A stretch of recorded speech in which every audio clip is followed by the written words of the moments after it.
មកសង្កេតការថ្ងៃនេះខ្ញុំចង់ដឹងថាការដំណើរការប្រឡងហ្នឹងមានភាព smooth ល្អអត់ហើយមានការគ្រប់គ្រងពីអង្គការផ្សេងៗអញ្ចឹងលោកគ្រូកុំដោយសារតែការប្រឡងអីចឹងគេតែងតែលើកឡើងថាការប្រឡងតែងតែមានខ្សែមានអីចឹងលោកគ្រូចឹងខ្ញុំចង់មកមើលតែតាមពិតវាអត់ចឹងឯងការប្រឡងនេះគឺមានភាពដំណាលភាពមែនតើលោកគ្រូ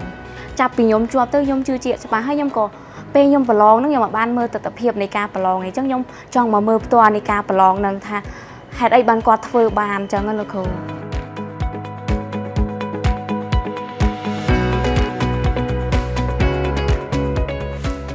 ទូនីតិនៃការសង្កេតការពេលចូលដំបូងទៅស្ដាប់ឯកឧត្តមប្រធានគាត់មានភាសាពីការប្រឡងនឹងចូលមកម៉ានហើយគាត់បានមានភាសាថាអ្នកណាខ្លះដែលត្រូវទៅធ្វើវិញ្ញាសាហើយមានបន្ទប់ម៉ានដែលត្រូវមុខវិជ្ជាអីខ្លះអញ្ចឹងលោកគ្រូហើយ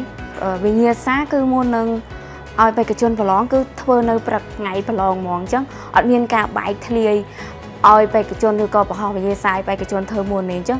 ធ្វើភ្លាមចាញ់ប្រឡងភ្លាមហើយអញ្ចឹងអនុរិយឬក៏អង្គភាពផ្សេងក៏គាត់អត់ដឹងថាវិញ្ញាសាហ្នឹង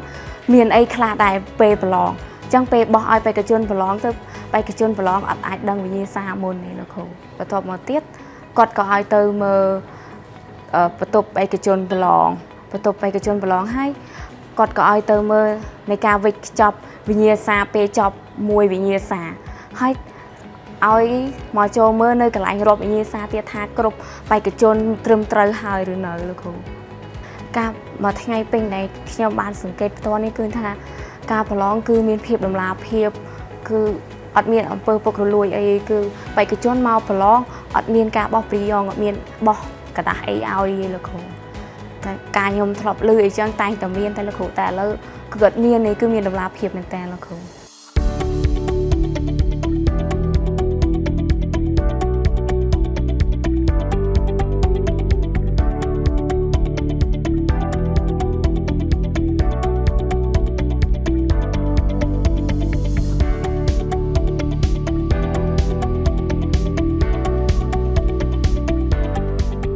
ចាប់ពីខ្ញុំជាប់ទៅខ្ញុំជឿជាក់ច្បាស់ហើយខ្ញុំក៏ពេលខ្ញុំប្រឡងហ្នឹងខ្ញុំបានមើលទស្សនវិជ្ជានៃការប្រឡងអីចឹងខ្ញុំចង់មកមើលផ្ទាល់នៃការប្រឡងហ្នឹងថាហេតុអីបានគាត់ធ្វើបានចឹងណាលោកគ្រូគឺជាក់ស្ដែងគឺគាត់ធ្វើបានគាត់មានដំណាលភាពរដ្ឋបិទនៃវិញ្ញាសាមុននឹងធ្វើវិញ្ញាសាហើយការវិចខ្ចប់វិញ្ញាសាអីចឹងគឺគាត់តឹងរឹងមែនតើលោកគ្រូ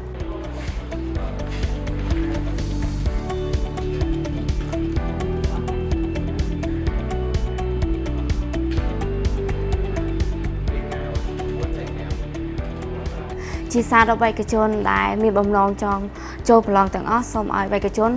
ខិតខំប្រឹងរៀនដើម្បីមកប្រឡងនេះក្នុងនាមខ្ញុំមានបទពិសោធន៍ផ្ទាល់ក្នុងការប្រឡងហើយក្នុងនាមជាអ្នកសង្កេតការមួយរូបនៅក្នុងថ្ងៃនេះសូមគឺមានដំណាលភាពក្នុងការប្រឡងចេះគឺជាប់សូមឲ្យបេក្ខជនទាំងអស់ខិតខំរៀនទាំងអស់គ្នាសូមអរគុណ